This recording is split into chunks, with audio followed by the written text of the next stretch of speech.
justified. MEK is an organization of Iranians, both inside Iran and outside Iran, that opposes the current regime, favors government in Iran that is organized along democratic, secular, non-nuclear lines, a democratic, secular, non-nuclear republic. And I should add, this is not one of the few organizations of Iranians that fits that description. It is, in point of fact, the only one. It is certainly helpful for MEK to remain a bone in the throat of Iran and a diversion to the regime because of its potential to undermine the regime. But the MEK has been a lot more than just a bone in the throat. It has provided valuable information and intelligence on the Iranian nuclear program to the United States. It is fair to say that the United States would not have known a great deal of what it does know now about the Iranian nuclear program without information obtained by MEK, including, but certainly not limited, to the nuclear facilities at Natanz and Iraq, the disclosure of which led to the beginning of pressure on Iran that arises from what is obviously a nuclear weapons program. It's pretty openly acknowledged that the reason MEK was placed on the list during the Clinton administration was to curry favor with Iran and to use the designation as a way of entering into dialogue with the Iranian regime. I'm sorry to say that even during the administration that I served in, we kept it on the list of designated organizations, which, by the way, includes the IRGC, the Iranian Revolutionary Guard Corps, out of fear that if MEK were removed from the list, the Iranians would provide insurgents with weapons in Iraq, including IEDs. Well, of course, they're doing that anyway.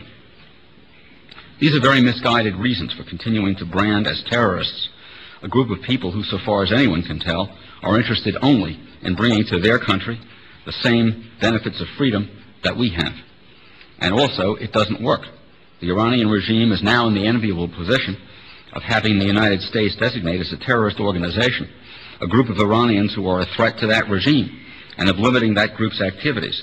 In other words, the Iranians have the great Satan working for them.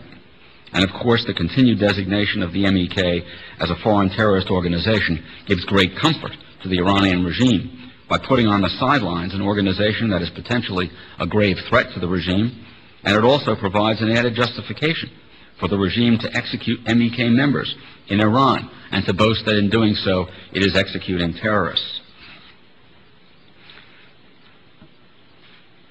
A 63-year-old man named Ali Saremi, whose only crime was to visit his son at Ashraf, was executed at the end of 2010 as one guilty of enmity against God or terrorism. What's to be done? As you're aware, there's a growing consensus here in this country and outside it of the need to delist MEK.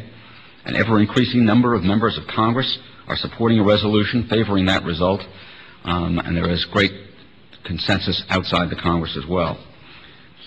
I think the case has been made that when Iranians go into the street and put their lives on the line for freedom, as they are doing now and as they did after the fraudulent election in 2009, our response, through those in our government who speak for us, must be more than to remind the mullahs, as we did, that the world is watching. The world is watching? The world has watched frequently while horrors were committed and done nothing. The world was watching when the Germans committed genocide and murdered 6 million of my co-religionists during World War II. The world was watching when revolutions were suppressed by the Soviets in Eastern Europe. The world was watching genocide in Rwanda and Darfur. The world is watching isn't enough. We owe the Iranian people and the freedom that we stand for much more. What is necessary is to make clear in word and deed that we can offer more than condolences when things go wrong to people who are willing to put their lives on the line for freedom.